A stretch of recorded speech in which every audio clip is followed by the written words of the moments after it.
This is Andy Gutierrez from StarWars.com, and you are listening to Coffee with Kenobi with Dan Z. This is the podcast you're looking for. This is Vanessa Marshall, Harrison Dula from Star Wars Rebels, and you're listening to Coffee with Kenobi. Joining us today on this bonus episode of Coffee with Kenobi are two regulars to Coffee with Kenobi. You know them from many different podcasts. First, let's bring in, he calls himself the mercenary of podcasting, but I just think he's too lovable to be a mercenary. That's Ross Hollebon. Ross, what's up, buddy? Welcome back to the show. Dan, awesome to be here and super fun to talk Andor after this long of a wait. And it's good to be back on CWK as I'm traipsing around other areas as well. See, I think you're my favorite mercenary. I just wanted you to know. That's great. I'll remember that. Okay, that's their next tattoo. Dan's favorite mercenary. Also joining us is the creator and founder of the Colby Cast, your friend and mine, Colby Mead. Well, that makes me sound way more important than I am, and I'll take it. I'll be honest. I'm gonna print up T-shirts. One that says Ross is our favorite mercenary, and yes, another one that is Colby is the founder and creator of the Colby Cast. I like it. I like it. I can just see the plaque now. It's going to be really nice. All right, gentlemen. So the first 3 episodes of Andor dropped this week. I was just kind of waiting and saving a deep dive for Facebook Live next week, honestly, because it's really, really hard to give each episode credit when they're so long, and when the time is short and the episodes are longer than you maybe initially expected. But there was so much great discourse going on online and at school and in our homes and things like that. I needed to talk about it, and you two came to mind right away. I value your opinions as Star Wars fans and as intelligent people. So I want to talk about the first 3 episodes of Andor. We won't have as much time because we still want to get the show to a normal amount of time as we always do. But I want to talk about each one. I'd like to get each of your grades for each individual letter episode and sort of overall reactions to the first 3 episodes that you've seen in general. So 3 individual grades and then overall reaction to the 3 episodes in general. And Ross, we'll just keep it in order. Let's start with you. The show episodes are, as you all know, the first episode is called Kassa, the second is called That Would Be Me, and the third one is called Reckoning. Yeah, so I think I'll go for episode 1, I'll go a solid B.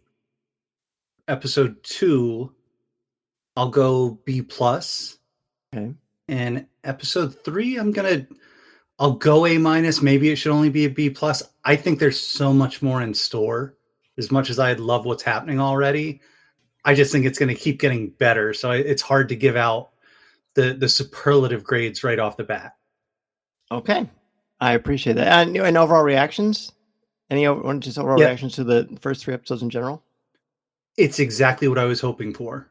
And then maybe a little bit more even. So it's that gritty, that rough. Like Rogue One is my favorite Star Wars film, and I love the characters from it. I love the fact that it's the expansion, not only on Andor, but what made Andor, and as we're waiting for other characters still to get involved, there's so much great Star Wars DNA in this already without going too heavy into, the hidden pieces, the Easter eggs, the surprise pieces that cause so much joy in other series. But I like the fact that maybe we don't have to think about that as much in this one. Okay. Interesting start, my friend. Interesting start. Colby, what about you? Individual letter grade for each one and then overall reactions.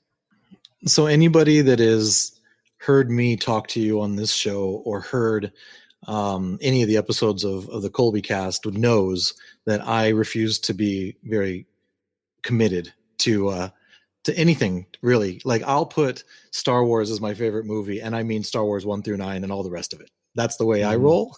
So I look at these 3 episodes as sort of a big movie, like a 90-minute movie.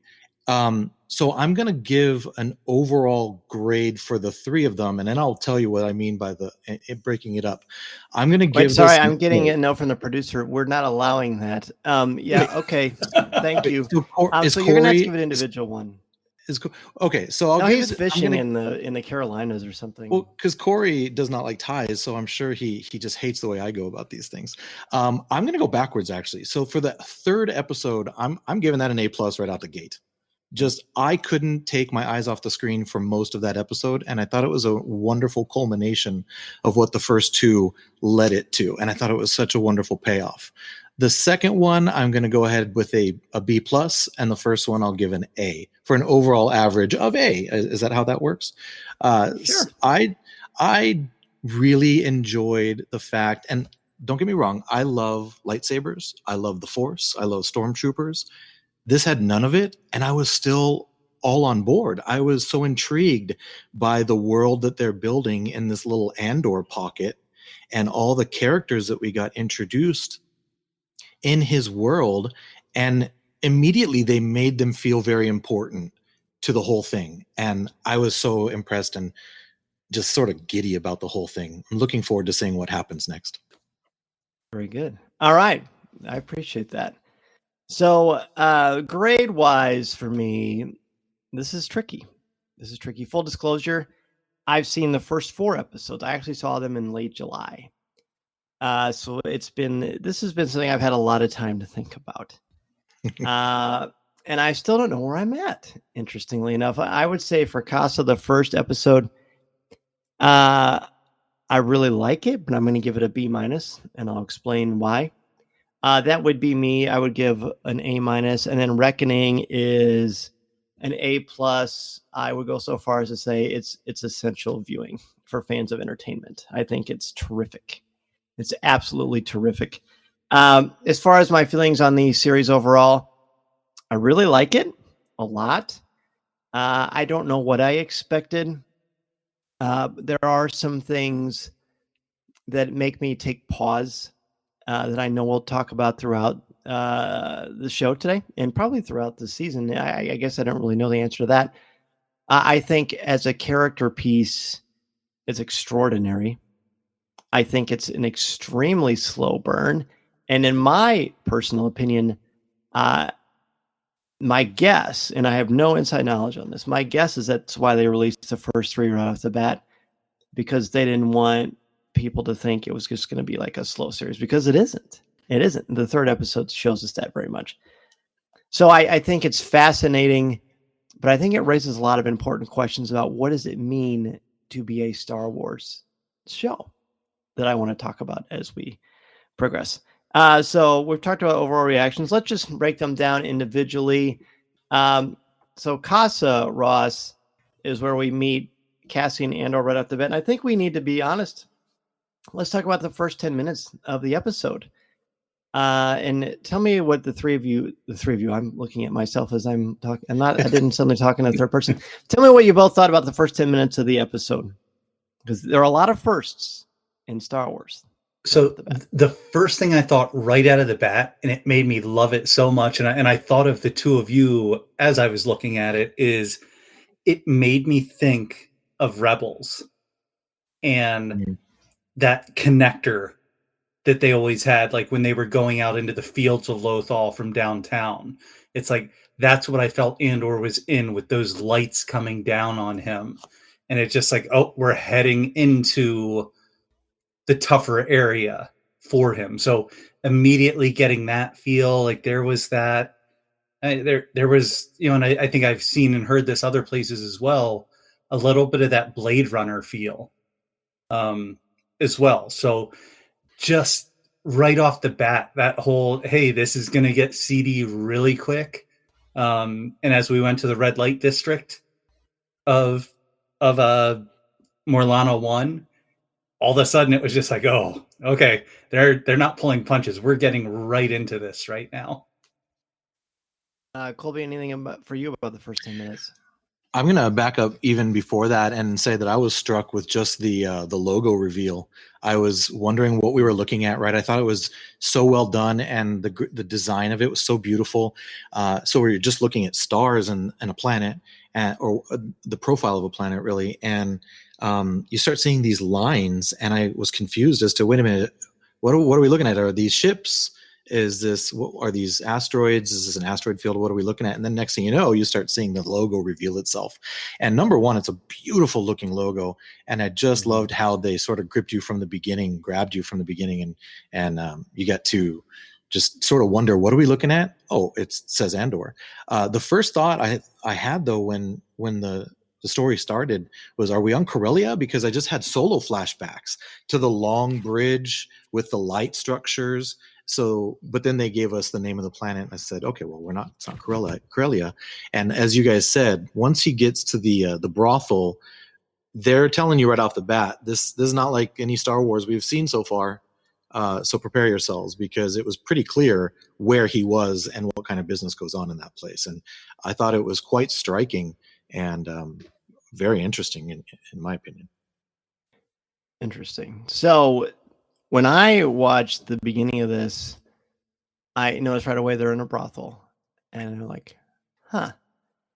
And then we know that Cassian Andor, at the beginning of Rogue One, we know that he does have a proclivity. I don't know if proclivity is a fair word, but he's not afraid to use fatal, force, for lack of a better term.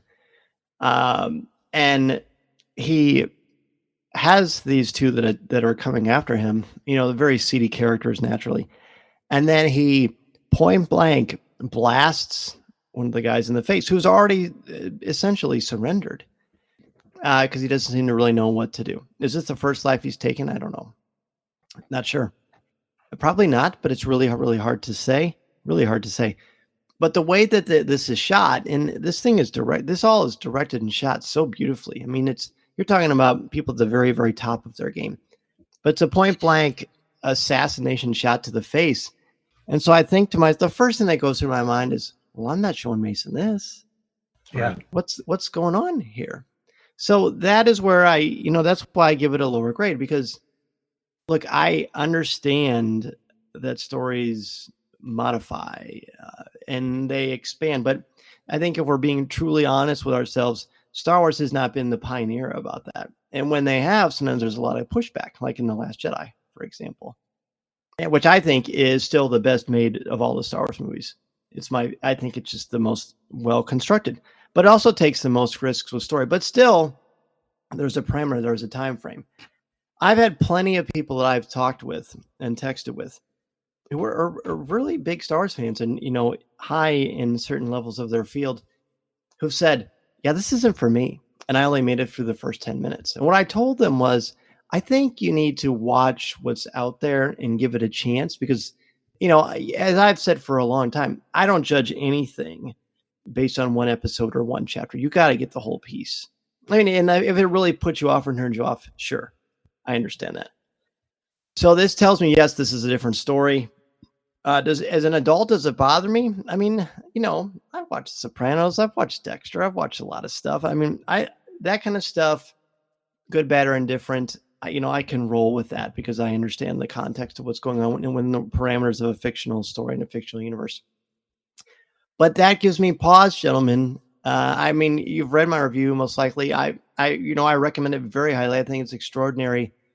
But I would be really disingenuous if I didn't say there's a part of me that's really feels a little bit sad that Star Wars is no longer made for 12-year-olds, as George Lucas said at Star Wars Celebration Orlando in 2017. So I had to get that off my chest. Yeah, and I think that is completely there, and that if anything, I like that they did it right off the bat, so you're prepared for what's coming this entire series, where it's just like, hey, we're going to take you to the depth of everything right off the bat. Like, I don't know that they can show much more than they've shown at this point, so that any viewer is aware of where this is going. And, that was kind of I don't even think it was smoke signals. They flat out said this is going to be a different Star Wars, and this is going to be very real. So I applaud Disney and Lucasfilm for taking the chance on this, because it's something that I'm going to enjoy the same way that I enjoy Daredevil on Netflix and, everything in Hell's Kitchen with Marvel. Having that gritty side, even your heroes aren't necessarily the heroes of a Disney story. Right. And I again totally on board with that. But do I need that in my Star Wars? Do I need the Game of Thronesification of Star Wars? And one of the things I like about Star Wars is the family dynamic. And I don't want to rewrite the whole thing. We got a lot of stuff to talk about, but that's the thing that gives me, as I said, gives me pause. You know, is again as an adult viewer, yes. But one of the things I love about this is watching with my kids. Right. And with my little guy, we won't be watching this together for years. And that bums me out a little. It is a bummer because I'm coming from the same perspective where I got to enjoy so much of Star Wars with my kids. Now my kids are 20 and 22, so I don't have that same thing hanging over me, Dan, as you're explaining, but I understand where you're coming from. I would have a lot of hesitation to have sat down and watched this with my kids when they were younger. And to that point, you know, it's like a watcher beware, right? So as long as they're not painting it to be one thing and then it's not that thing, I think that would be a big problem. But they have let us, like Ross said, they have let us know that this is a different Star Wars than what we're used to. And we just don't know exactly what that means. Now, knowing who's making this, Tony Gilroy, he's responsible for a lot of the Bourne movies. So you sort of already know what kind of tone we're looking at. And I do think it's important. Now, it doesn't all have to be this, so don't misunderstand what I'm going to say. All of Star Wars should not be what we're watching with Andor. It shouldn't be. But at the same time, to keep it fresh, to keep the stories relevant, they do need to start branching out into other types of genres and storytelling to keep it like Marvel does. Like Marvel. It's a very good point. Exactly. Marvel has the luxury of being able to do all kinds of crazy, zany stuff. Star Wars shouldn't do that. But this is a spy thriller in the Star Wars galaxy. This is a Jason Bourne story in my mind. And if they weren't to do the things that they've done so far, then they wouldn't be true to that type of story. So again, your point is a very good one about not being able to enjoy it with the youngsters. But if they're going to make a type of story like this, then they really do need to follow it through to the conclusions that those type of stories make. Right, and I think that they will. So let's just talk about things that really stood out or worked for you. Highlights from this first episode, Ross. Just the setting, how real it is, how you can tell that they're there and that they're living in it. It's kind of like the feeling I'm watching, the people of Ferrix go through and live in their city the same way that I get and have done with the two of you, walk through Batu. You're walking around and you're seeing, here's the architecture, here's the stores, here's how people are just around here living. And it just felt very authentic in that Star Wars fashion. So getting that right off the bat and knowing, I love everything that happens with the volume, but I love seeing it not being the volume for this one. So getting those different ways of storytelling so that the next one, when the volume comes back, that's fresh again. And you're getting those opportunities and just, you feel the dirt there. You feel as they're ripping things apart. Like I'm thinking of Cal Kestis. I'm thinking of Miggs Mayfield as they're, working in their areas, tearing apart ships and doing things. So seeing that happen here, it builds off of Star Wars without saying, hey, we're doing it this way and we're doing it that way. Here's how some of the tougher places have to survive. And this is throughout the galaxy. Colby, are there certain characters or sequences? I mean, because the first episode and the second really too are very talky. Very, very much. Yeah. Which I like. I like that aspect of it a lot. And again, don't get me wrong. I love these. Believe me, when I watch them, I was very glued in, and I didn't want anybody to interrupt my 3 hours of watching this thing. I thought it was such an interesting choice not to include translations of the children talking on Kenari. I was first confused by it, thought my Disney Plus was glitching. I even sent a text to Ross and said, Ross, you've seen episode 1, right? Because I didn't want to ask a question he hadn't seen yet. And in the meantime, waiting for his response, I'm Googling it. Like I paused the dang show and I'm like, do I need to do something to my Disney Plus because there's no words and they're not, as Star Wars fans, we get caught up on words. We want to know what these words are. You want to say going somewhere solo on the bottom? Exactly. But the more I watched it, and then as it continued through the third episode, I really sat back and realized we did not need words in those scenes. We knew exactly what was happening. And it's a tribute to their performances as performers, as actors, and the direction. It was just really brilliant. And I think it's important. I think it's part of the tone they're trying to set, and they're playing into the themes that they're creating for the show by not telling us what those kids are saying. And that was something that really stood out to me in that first episode. And the other thing that stood out was how they're using a corporation as the main threat and an extension of the Empire, really. And the character that we meet, Cyril Karn, who is just so gung-ho about finding out what happened to these two employees or coworkers, really. And he's put in his place by his older superior saying, no, I don't have time for this. We don't want to get on the Empire's radar. Leave it alone. I thought it was interesting that it's a younger character that's so it's almost like he's indoctrinated by the Empire, and the older character who remembers life before it telling him, leave this alone. We don't want this kind of heat. So just move on. So those were seeds that were planted in the first episode that I really enjoyed. I really like the individual characters. I mean, of course, Cassian Andor is interesting because he's just very unique in the world of Star Wars. I think more so than, the only other roguish type character we had before this really of note was Han, but Han wasn't like this, right? Han's got some challenges and some demons, but nothing like what Cassian does. So Cassian has a lot of relationships on this planet. Bix Kayleen, I think she is a standout, played by Adria Arjona. I'm not sure if I'm pronouncing that exactly correctly, but you can tell the two of them have a very long, lengthy, complicated history with one another. You can tell that whatever has happened between the two of them, she's over it and she's over him. But yet there's some sort of a mutual begrudging respect there. I don't know if I want to say admiration. I really like that. But I think a standout for me is Cyril Karn, played by Kyle Soler. He is the deputy inspector for the corporate authority on the planet Morlana 1. And he gets wind of this right off the bat. You get this interesting dynamic of his superior saying, I know there was something there. Leave it alone. We're just going to stay out of this. But he has this compulsion in him to do something about it.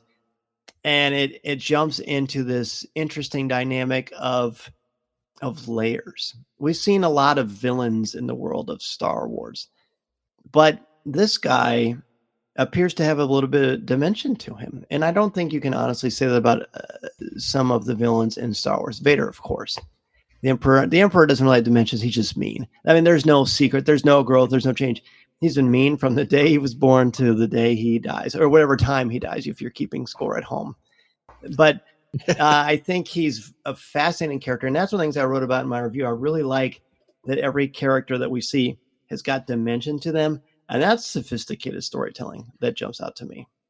Yeah, and I think with Karn taking it that step further, he got piping put into his uniform. He had it, he is the Empire in that regard, where everyone else is fine being a little bit more schlubbish, and he's just like, no, I'm going to be to the T's, even in he's this bought uniform. into the posters. He's bought into the propaganda. So he's all in on that, and yeah, like you're both saying, like it is the power of him, and what I think so interesting in him, and I'll leave some of this until the conversation later, but how eager he is to be loud and energetic and go after the people in the office about what they should be doing. And, wearing his leadership hat so heavy in there versus what we see a little bit later on. Yeah. There's quite a different perspective there. All right. So, anything else you want? Is there anything that didn't work in the first episode? I've been pretty vocal about the challenges I had with the first episode. Was there anything that maybe fell short for you, or do you want to move on to the second one?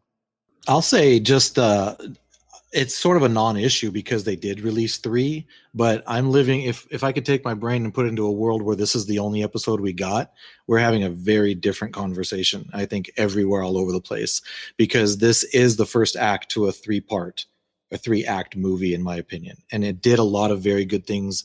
And it accomplished a lot of things, but when those credits rolled, I was really relieved because I had another episode to play immediately, and I'm not sure that I would have felt that if this was the first episode we got. So good job on the release. I would be fascinating to see what the rhetoric would be like if we only got this first one. I personally would like the first one because I, of course, love ambiguity, but I could see where that would be kind of a head scratch for people. Ross, what about you? Anything that didn't work in the first one, or should we move on? I don't think there's anything that didn't work, but one point that I didn't bring up is that they mentioned the Wobani run. So Tim talking to Bix saying, hey, they're going to make a Wobani run. Do we want anything?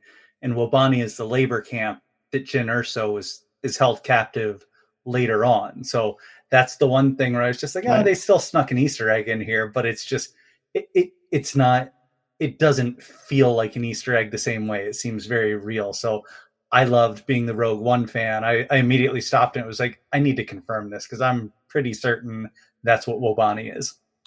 Yes, absolutely. Absolutely. And I like that. I know there's been a little bit of some vocality about, there aren't a lot of Easter eggs, but I don't, so what?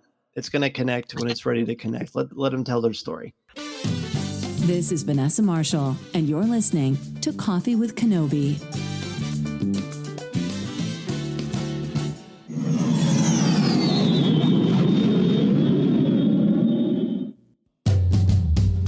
All right, let's go on to the second episode then. This is called That Would Be Me. Stakes are raised. Some fascinating things happen character-wise, and there's one sequence that I really, really enjoyed. Well, let's go in reverse order this time. Colby, let's start with you. Let's standouts, things, highs, things that really work for you in this second episode. Anything you want to bring up? One word, Marva. I really like Marva, and I like how they handled her her introduction. There's mystery there.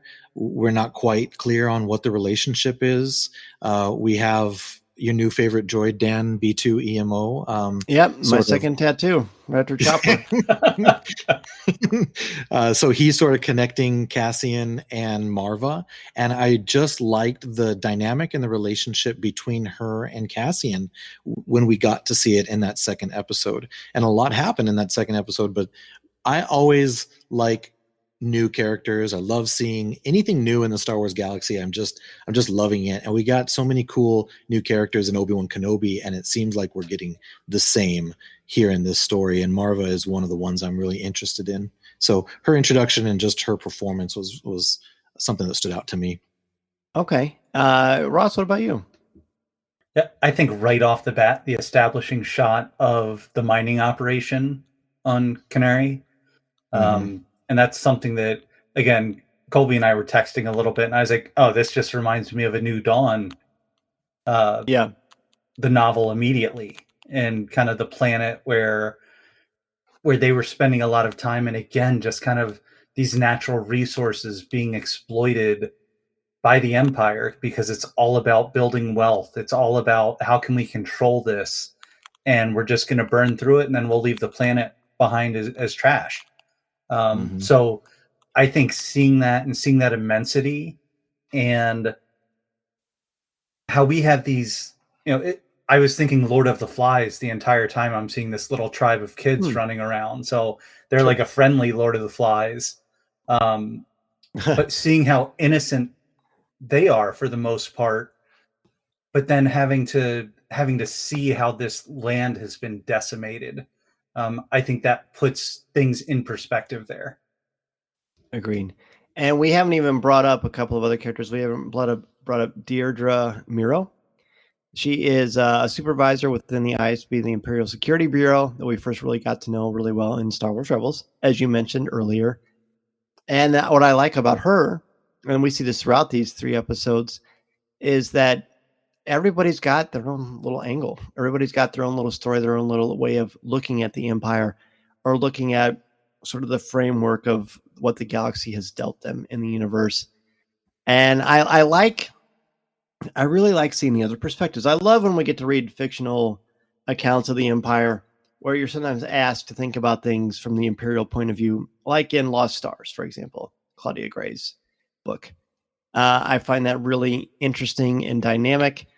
But we also meet Stellan Skarsgård's character, Luthen Rail, and we'll talk about him a lot more in the next episode. But I love his introduction and how we don't know much about him, and he's very mysterious and a little ominous. I think what this show continues to do really, really well is bring you to this place where you just don't know who to trust. And so you're put in the perspective of Cassian's. But then we've got this. It's not really a love triangle because I think Cassian's too far in his own way. But we've got Cassian, we've got Bix, and then her love interest. I can't think of his name off the bat. Tim. Oh, gee. I mean, the most normal Star Wars name. But two M's to throw it off. Yeah.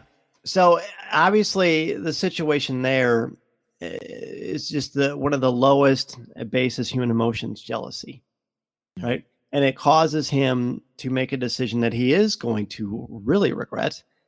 And he's a despicable character, but you also can understand his point of view. And remind me, is this the episode where we see a scene we've never seen in Star Wars before? The second episode, or is it the third one?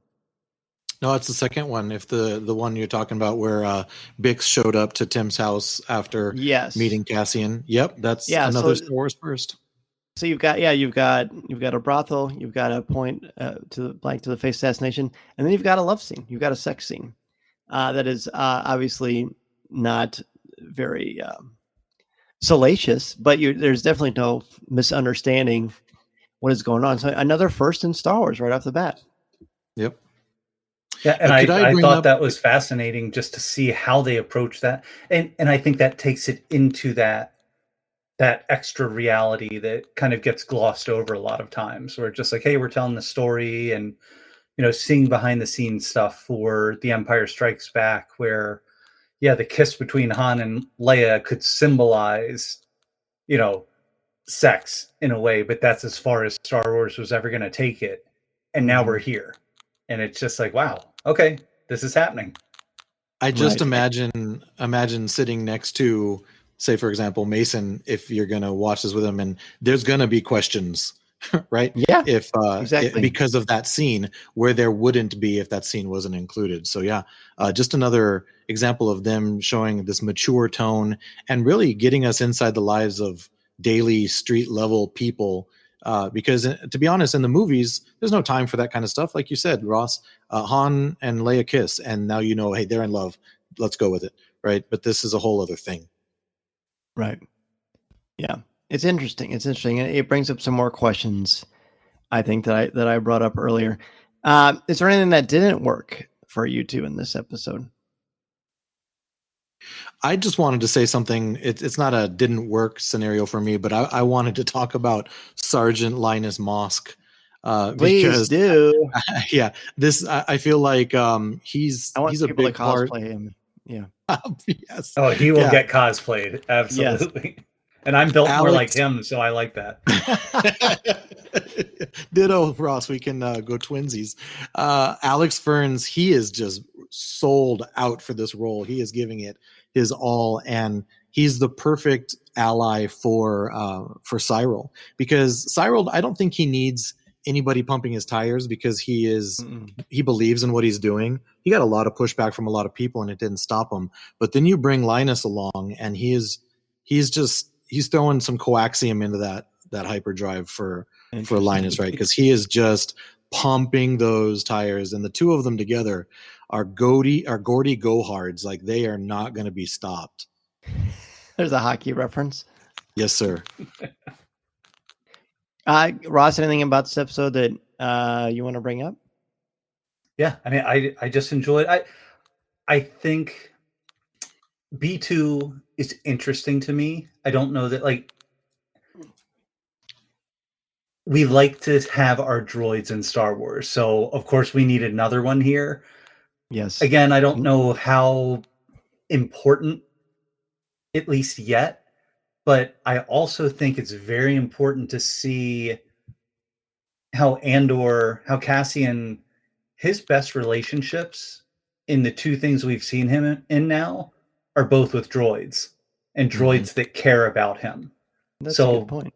I think that that's really showing something where he has a hard time. We watch him going from place to place and person to person saying, hey, I really need this. I'm not borrowing money this time. I'm not, he's burned through like every sentient being he can, but he knows he can always count on his droid. And his droids tend to show him a little bit more affection than a droid typically would. So I found that very interesting. And I mean, I may think about K2SO once in a while. So yeah, factoring him into it as well. You kind of can't get away from him. Yeah, just look on your arm, right? Right. He's right there peeking up, telling me to climb. So B2, I think, is even less of a character than the Falcon, and B2 is a droid. So, well, I'm sure that'll come up throughout Coffee with Kenobi's conversations.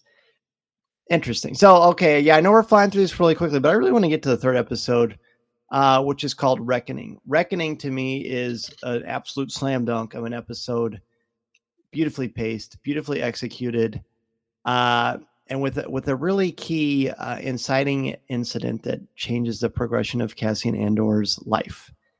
So, Ross, where do you want to take it from here, my man?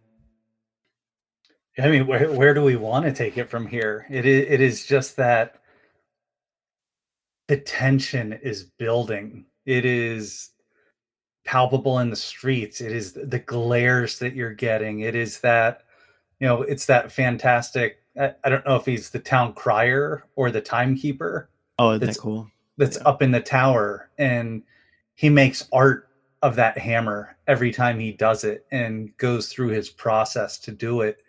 And I think that just helps lead us into the clanging. And when I think of this episode, I will always just think of that clanging and wrapping in there, like old war movies, things like that, where tribal groups and things like that try and intimidate with that noise. And then how Marva gets into it and really needles the two soldiers that stay with her about it and getting under their skin and saying, oh, you don't want to know what happens when it stops. So that I think even that just progression there sets up the rest of the action that's going to occur that we can all talk about. Colby? I was going to talk about the clanging too, and it was so effective, just the tension that was being built up because of it, and then the restraint that the director of the episode showed by hanging on people's faces, not being in a hurry once the clanging stopped, right? So we were going through minutes and minutes and minutes of, chaos. We get the big action scene with Luthen and Cassian with I thought it was very effective with all the swinging gears and chains. The blasters are going.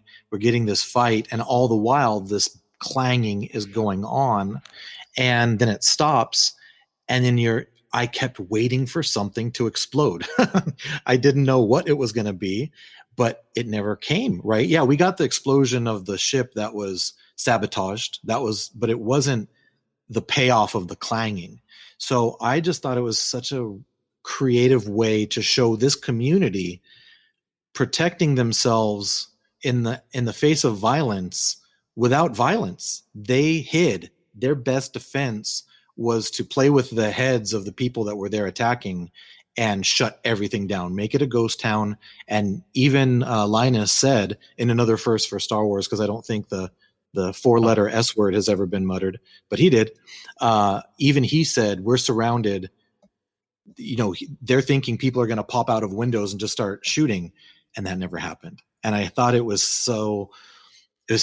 it so tense. And then the payoff came when Cassian and Luthen escaped, right? So we don't get a big town-wide shootout or big blow, things exploding, but it's when they escaped is when that tension was able to be released. And I thought that was wonderful. The thing though that, and I don't know if we're going to get to it specifically, I'll just mention it here though. The final minutes where they're cutting between Marva saving Cassian on Kenari and Cassian leaving with Luthen, I think was so emotional and so profound, because in both cases, number one, they're shot beautifully. The lighting is gorgeous. The music is slamming home the emotion of the moment. But in both cases, Cassian's life is changing directions, and they keep on going back and forth. And to put the bow on it, the last thing you see is Marva looking back to child Cassian, but instead we see adult Cassian now looking forward. And boy, oh boy, I mean, if that's not art, I don't know what is. Oh, yeah, that's well said. Well said. I would love to talk to Chris Kempshall, who was on the show a few weeks ago, about what he sees here. When I watched specifically the sequence with the Empire, they're kind of slowly trying to exercise, their full force and their authority on this planet, and walking around and eventually starting to execute people. The way people fight back against them is a great little snapshot into, hey, as tough as the Empire is and as big as their net is, some fish swim through and they're not scared. And it reminds me so much of the colonials fighting against the British, the massive British Empire. And, you've got a future history teacher here that we're on the line with. And, that's a fascinating thing. To me, in American history, I'm most interested in the Revolutionary War. And I just saw a lot of remnants of that there. And I'd love to hear what Chris thinks about that as well. So I really like that. But to me, the stuff with Cassian and Luthen is absolute gold. It's cinema gold. Their chemistry, the fact that they both want the same thing, but Luthen is very honed and sharpened and polished like this beautiful blade, and Cassian's like this rusty raw dagger that just swings around at everything. Effective but completely ineffective, without any direction or anything. And Luthen helps to point him in the right direction. And the way they recruit him, and then that action sequence, I think, is spellbindingly great. I've seen it several times. I can't get enough of it. The choreography, the fact that it's so unorthodox and unexpected, much like Cassian himself. It's a wonderful metaphor for the kind of the energy that is inside of him, for all this anger he has for what is presumably what has happened to him when he was younger, and who knows what's happened in between that point and where he is now in the story 5 years before Rogue One. And then he's like, you don't want to keep spitting their food and showing up, but do you actually want to do something about it? Do you actually want to do something about it? I think it's perfection. I love, as soon as Stellan Skarsgård shows up, I think the show hits heights, narrative heights. And whenever you hear Diego Luna talk about Stellan Skarsgård, you can tell he's very much feeling that same way, that this man elevated all of us. And boy, it's just like, it's a showcase. I fully expect him to get an Emmy nomination for the show. Just wait, gentlemen, until you see the next episode. Oh boy. Yeah. I can't wait. Like, it's so, yeah, there's so much excitement there. But what's very cool about that scene as well is when they re-released Rogue One in the IMAX theaters and showed a special section of Andor, it was that 8 minutes that they showed on the IMAX screen. So I got to see that ahead of time, not knowing where it fit in anywhere. Not that it was going to be in the first 3 episodes, whatever it was going to be, but just seeing, and it was like a video game sequence as well. Like, I'm imagining like, oh, okay, so whenever this video game comes out, you're going to need to avoid these things coming down from the ceiling as you're avoiding getting shot.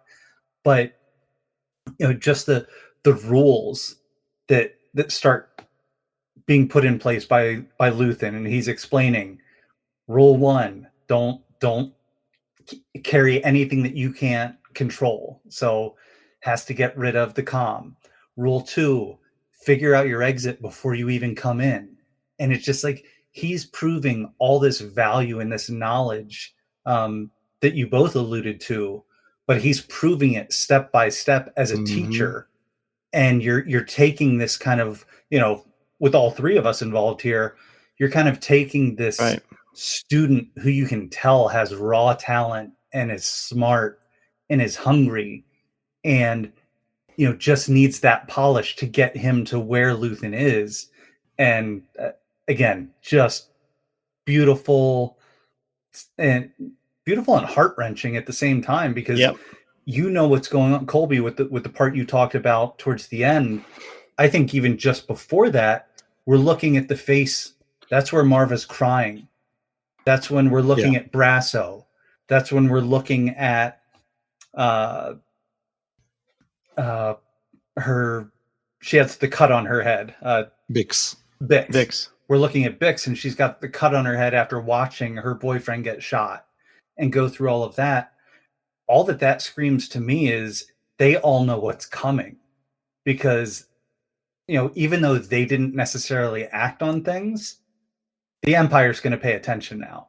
Yeah. So what's going to happen in the city? And is that what Andor's thinking as that final shot goes of, the last time someone rescued me from a planet, I don't know that anyone survived. Is he worried about that again right now? Mm. If I could just go back to Luthen here for a second, Sure, and just bring up the fact that he has really cool stuff. He has a really cool looking ship. I think David W. Collins was the voice of the ship. That's if right. I'm not mistaken. You are not. So kudos to David. And then that walking stick thing that ends up being a retractable blade. To me, it almost looked like a lightsaber, right? And it's almost a nod, because it's got this really nice ornate handle. It retracts and goes, but it also looked like the lightsabers that they first used to film the Alec Guinness and Darth Vader scene, because they would put the reflective tape.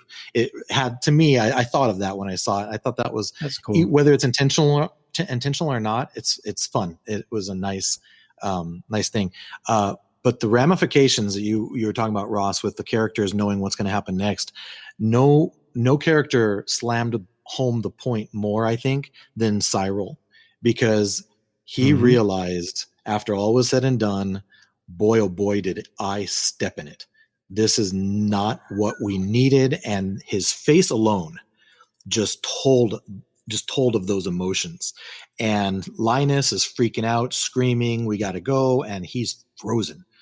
Cyril is just frozen, because he knows there's a innocent man that's been killed. How many corpos are dead? All after, and he didn't even catch the guy he was after. And he was told not to do any of this. Oh, he's in trouble. Everybody is in over their head. Everybody. Yep. Good, bad, gray. Good is a relative term in this series. So we don't have much time left. But this is the question I want to close with. And I want you to give me your honest answer. I know that you both will. We've only seen 3 episodes. Is this Star Wars? Yes or no? And please tell me why, whatever your answer is. Ross, go ahead. Yeah, so I'm gonna go the Ahsoka path on here. It is, I believe in gray Jedi. Like, there's good guys, there's bad guys, but there's everything in between.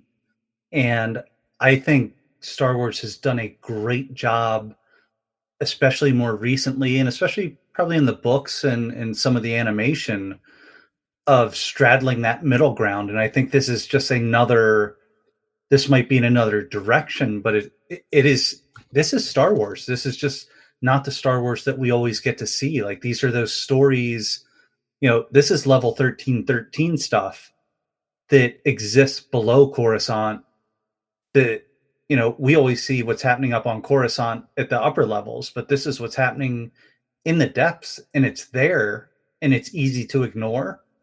But I love the fact that it is getting some play, and we are seeing it. So from a, yes, it exists, Star Wars, yes. From a, I guess, entertainment perspective, it's a little different there. So it is a new Star Wars, I think, is probably the right way to say it.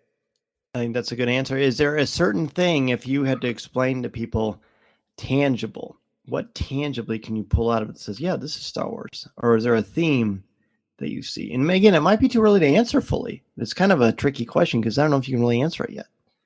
And I think you did a great job so far. So we're just going to wrap up the show. Great. Happy to help there. I mean, I'll always go to hope. You see hope in this? I don't see a lot of hope in this. It's not quite the same. It isn't the Princess Leia hope, but it is that belief of I can make something happen. It's Brasso telling Cassian, make yourself useful. It is Marva not leaving this kid behind on this planet who her partner's just like, no, just leave him. She's like, no, the Republic will kill him. So there is, even these people that aren't going the completely positive path or on the right side of the law necessarily, some of them are still doing the right thing. And you need those people to carry on that path in order to hit that tipping point to make other people have hope and care, because you need people that are willing to do the dirty work. Colby? Is this Star Wars, and what evidence can you show me that it is, or that it isn't? So since Ross was thrown on the sacrificial altar first, it gave me time to actually think. So Tom would have hated to answer that question. I do think it is Star Wars, and the reason I'll tell you the theme that is present that makes me feel that way, and I'll follow up with a second thought. The theme that's there is the underdog refusing to stop fighting the powerful, the powerless that will not stop fighting the powerful. And that has been, I think it's my favorite part of Star Wars from the beginning. It's the small person that will never give up. And that's hope, right? That is hope. Even if it may not be poetic, this is gritty and dirty. There are still characters here that refuse to live the life that the Empire is forcing them to live. And I think that that's in the DNA of Star Wars. Another thing, the follow-up point I have to that is that George Lucas, while he has said many times that Star Wars is for 12-year-olds, he's right. He also created a mythology, a galaxy, a framework of storytelling that literally anything can happen. Literally. This is space fantasy with laser swords and people running around in robes. But it also allows for, Ross, you said it, I thought of it too, level 1313. He was developing a television show where he wanted to explore the underbelly of the Star Wars galaxy. Now, I don't think he would have done it like this. This is not the way George Lucas would have made that show. But the presence of that undying spirit to fight against the oppressor, and the ability that George gave everyone to tell stories in this large sandbox, I'm on board. This is Star Wars. Okay. What do you both think I'm going to say? No. I think you're going to go yes, even if you have points against it. I think you're both right. It is because it says Star Wars Andor. That's it. But then you have to dissect. So from a literal perspective, of course, it is. But as you both said very well, it's so different from what we've seen before. And being as big a fan of the Marvel Cinematic Universe as I am, there are different styles, there are different tones, there are different themes, there are different audiences for these shows. What was made for Ms. Marvel, that was in the same audience as Moon Knight directly, 1-to-1. Or She-Hulk, or anything. Or you mentioned Daredevil. For the Netflix Daredevil. The challenge for me, again, I have to wear two hats in this. I have to wear it as an adult, as a teacher, as a podcaster, and a creator, or whatever the heck I am. Online bozo is probably the best term. But then as a dad. So from a father perspective, I mean, yeah, it still is, but I don't need language and brothels and assassinations. Like, I go to Star Wars as an escape from yucky, from that kind of stuff. So from that point of view, from that certain point of view, that part is not working for me, but it doesn't mean it isn't Star Wars, because Star Wars should be allowed to grow and change. Now, is it the Star Wars I'm used to or my favorite Star Wars? No, it isn't. But I've only seen a couple of episodes. Talk to me about it in December when we've seen the entire first season, you know? And we've had the discourse, we've had the dialogue with, you know, our good friends like Colby and Ross, where we can really break it down and think about. So yeah, I think it is, but it's a different, unique kind. And I love the breath of fresh air that it is, but I reserve the right to keep the caution flag out, because I think, while I do expect to really enjoy the series and I will be very much glued to every episode that comes out, there are some things that make me pause a little bit. But I'm not sad about that. I don't lament that. There's plenty of stuff that I enjoy about it. There's plenty of Star Wars that I enjoy. So, you know, I hope that people will understand that it's okay to not be okay, and it's okay to love it.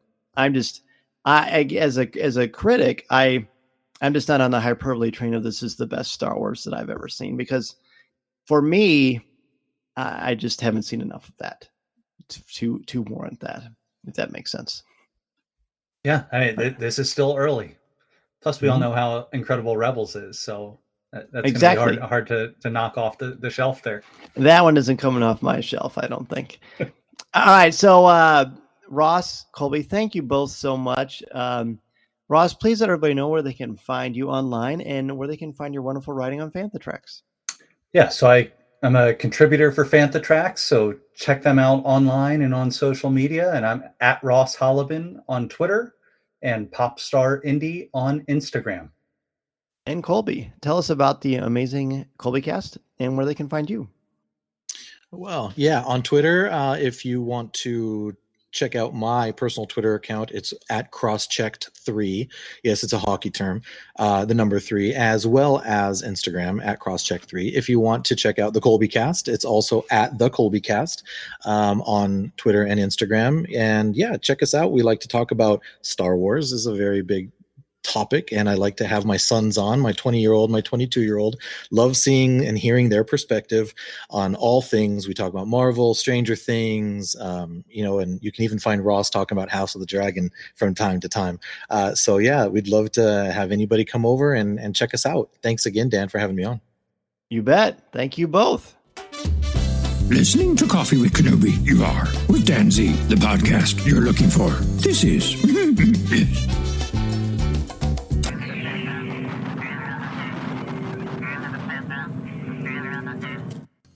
This podcast is not endorsed by the Walt Disney Company or Lucasfilm Limited. It is intended for entertainment and informational purposes only. The official Star Wars website can be found at www.starwars.com. Star Wars, all names, sounds, and any other Star Wars-related items are registered trademarks and/or copyrights of Disney and their respective trademark and copyright holders. All original content of this podcast is the intellectual property of Coffee with Kenobi unless otherwise indicated. This is the podcast you're looking for. There's no one here.